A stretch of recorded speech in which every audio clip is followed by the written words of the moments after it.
we're gonna combine tomato varieties that just normally grow good-sized tomatoes with our soil products used in a way to encourage the world's biggest tomato to be grown. Where are you going to do your deal? Okay. Yeah, so we got 1, 2, 3, 4, 5, 6, 7, 8, 9, 10, 11, 12. I'm John Valentino, president of John and Bob's Corporation, here with Chip Valentino, vice president in charge of vegetables. And we're here with Oscar. And Oscar is at his vegetable garden here. And what we're going to do today is start a series of videos where we're going to grow the world's biggest tomato.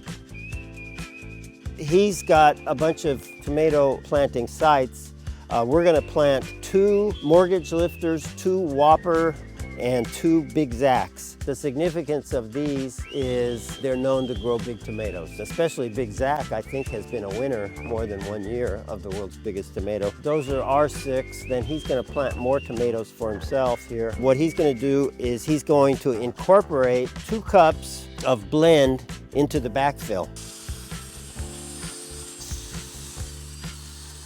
The reason we want to incorporate that is that has mycorrhiza in it, and we want the mycorrhiza to touch the roots of the new tomatoes, because that's how mycorrhiza grow, is on roots of plants. Today we're going to plant a few of them, and we'll talk to you about how we're going to plant them. And then in subsequent videos, we're going to have Oscar explain exactly what he does for pruning and watering and all of that. Now he's going to plant the tomato. He's got a method that he likes to do where he plants them a little bit deep, and they'll root under the planting area. Many plants, you don't want to plant them deep. You need to plant them at the level. Tomatoes are an exception. So he plants them deep, gets that backfilled blend into right where it's going to root, and now we've got mycorrhiza and all our other things actually touching the roots of the new tomatoes.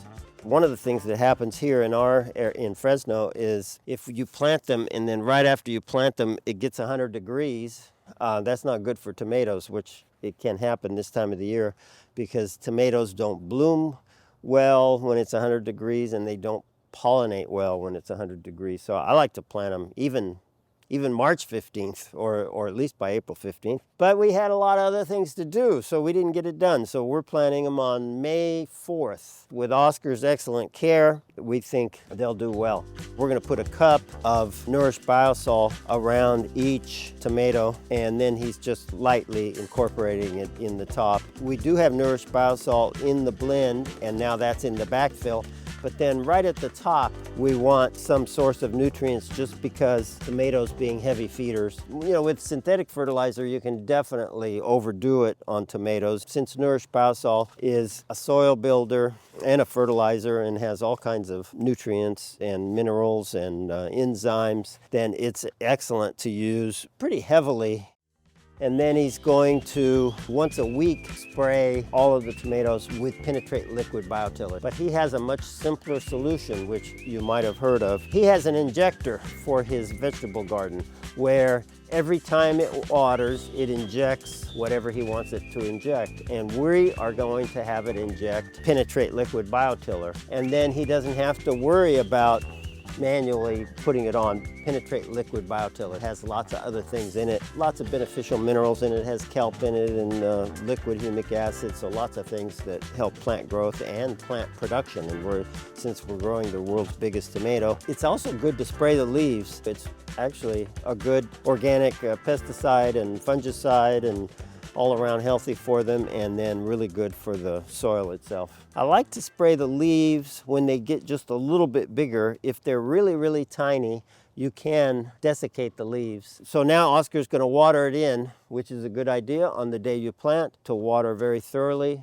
So he's going to water the 2 2-gallon emitters for 20 minutes on this initial watering. So that's the formula we're using. The blend mixed into the backfill, the nourished biosol over the top, and then the Penetrate Liquid Biotiller on a regular basis once a week. Oscar will also be staking these. How long before you stake them? I say no more than 3 weeks. Okay, so in 3 weeks he'll be staking them. We'll show you how he stakes them and why he stakes them the way he does. He does a really good job of staking. They grow fast and they've got big tomatoes, so they need a lot of support. So if you want to watch this process of Oscar growing the world's biggest tomato, please subscribe. Please keep tuning in. We're going to have a video about this topic every now and then. We think it'll be fun and interesting, but also pretty educational about growing tomatoes in general. Thank you, Oscar, for helping us, and hopefully you'll have a good tomato season. Hey, you're welcome, John, and welcome all the time, you and Chip and Brandon. Thank you. We appreciate it.